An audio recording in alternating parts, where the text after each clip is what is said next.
All right, hey, come on. Why don't we, well, everybody just stood up. Why don't we give Pastor Ron one big hand? Come on. Show him a little love.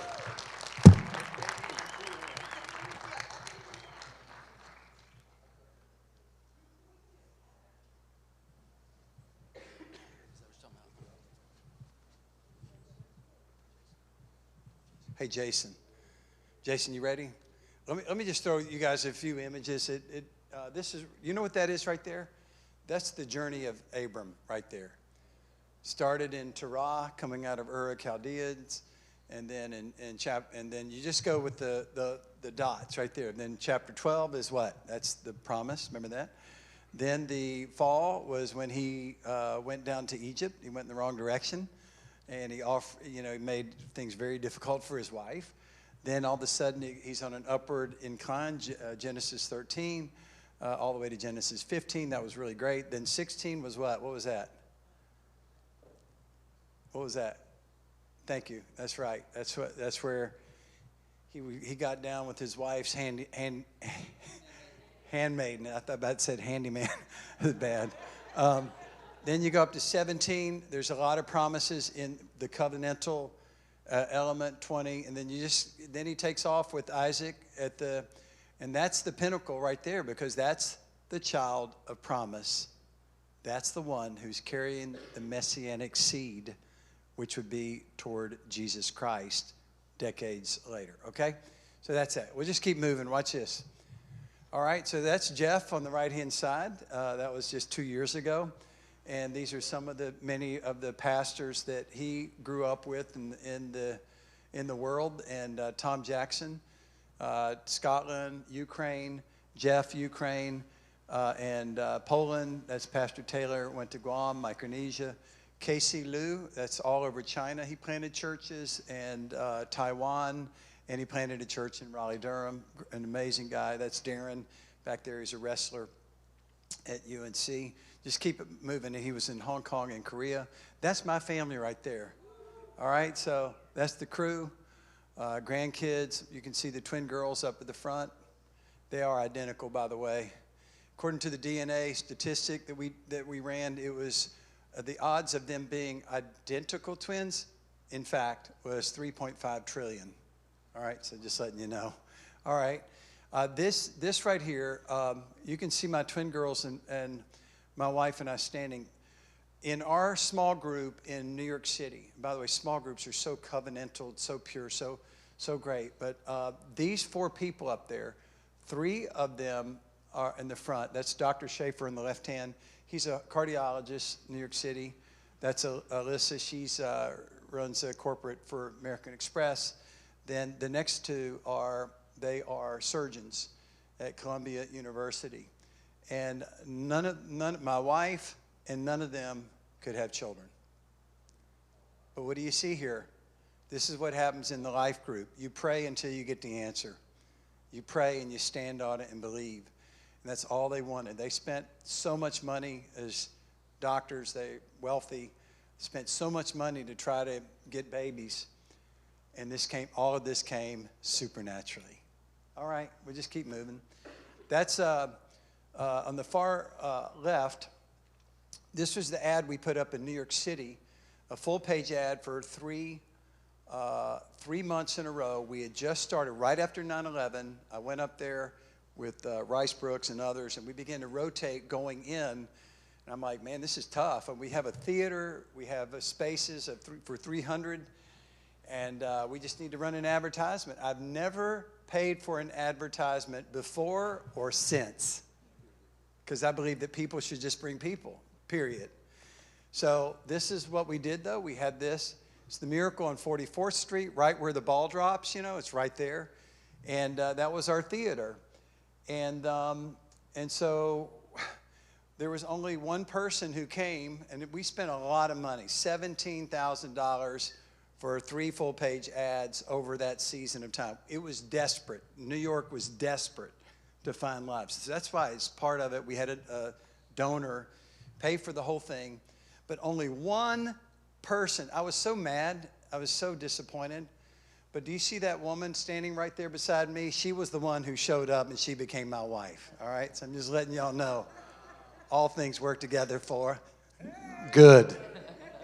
All right, go to the next one. Here's this right here is Moses was told by God that he could not enter the promised land.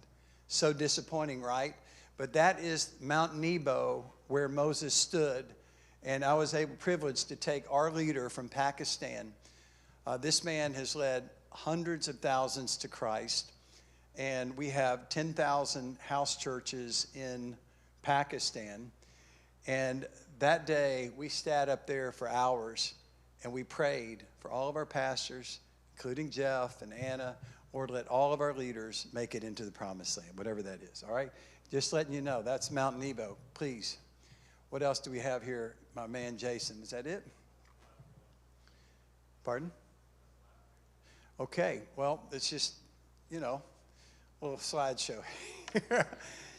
Do you have the picture of the group, the large group in Pakistan? Do you have that one? This is what I get to look at when we have an outreach.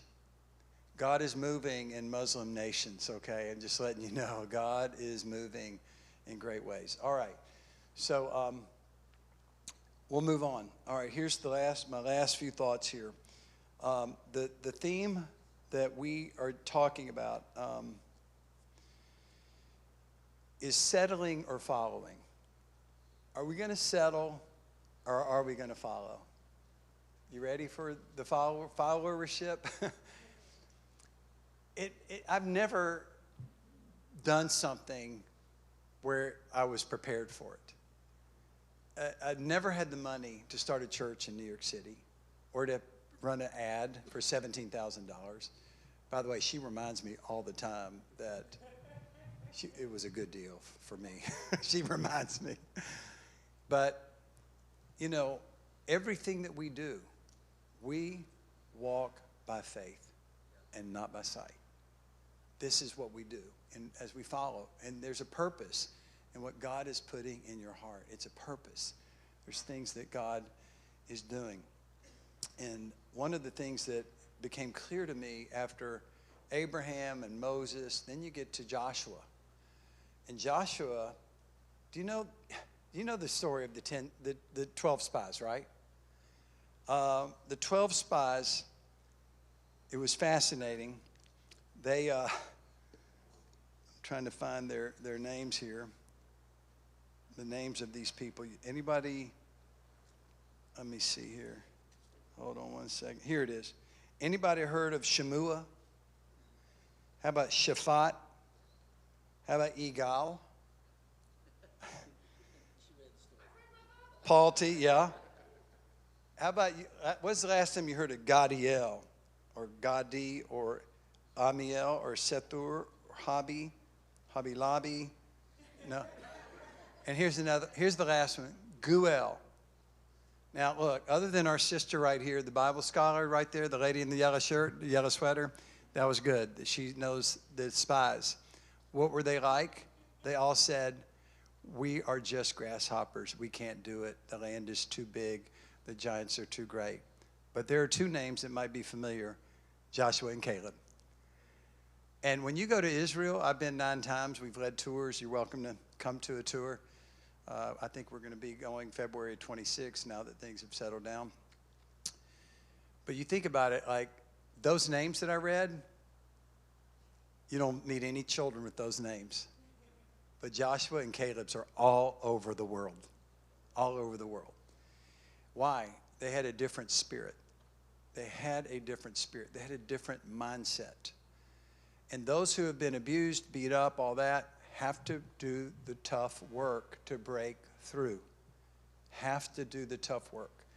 I tell my twin girls, you know, they've been through a lot of trauma and stuff and all that. Thank God they're in our family. But I teach them that anytime something is going on in your life, you have to do something to push back.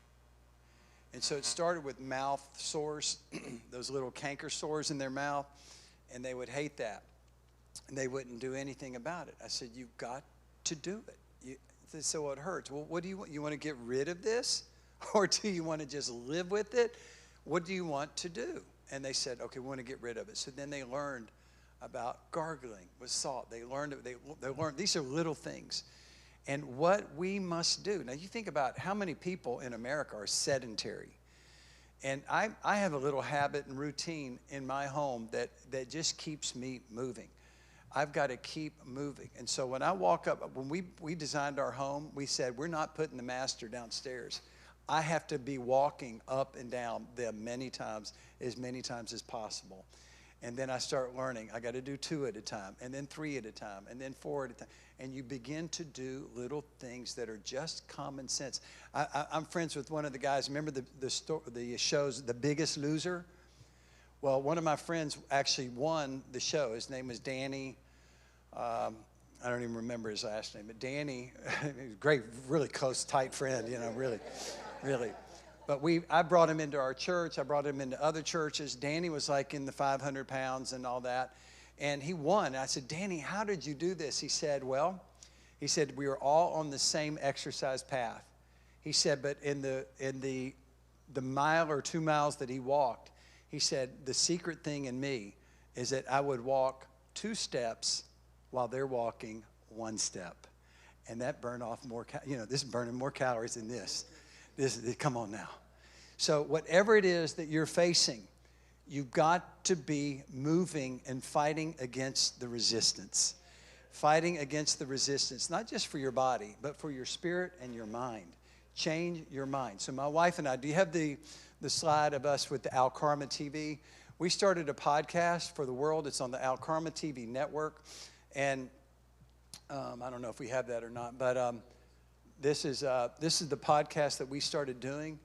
And we designed it on the Al Karma TV. It was a God opened a door and called us to do this.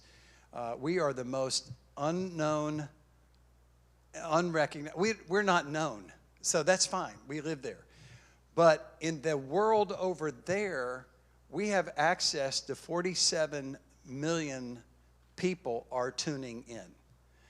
And so this is our privilege to give podcast stories that always 100% of the time will hear a gospel message.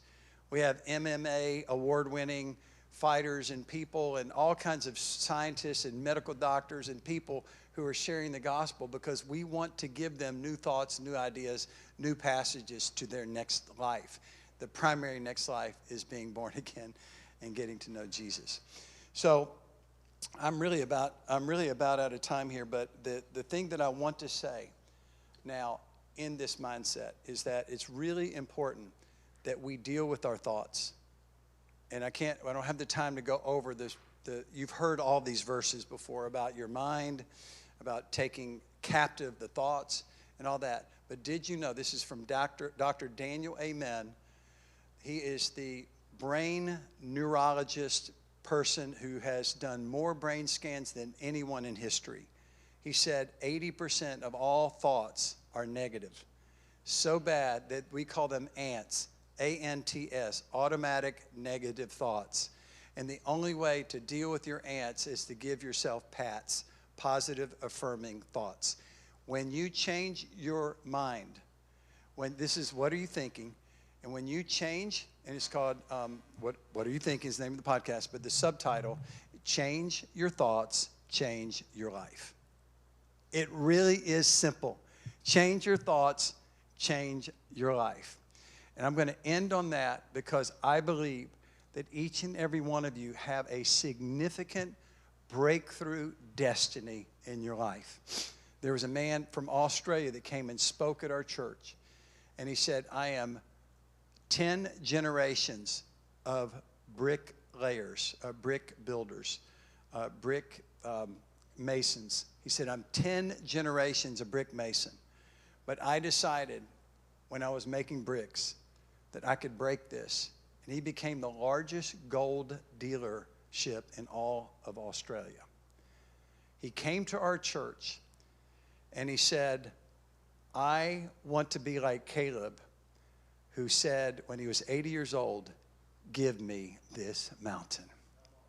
So my question for you as we leave, what mountain has God called you to move or to climb or to scale? You guys go for it. God bless you. We're behind you all the way.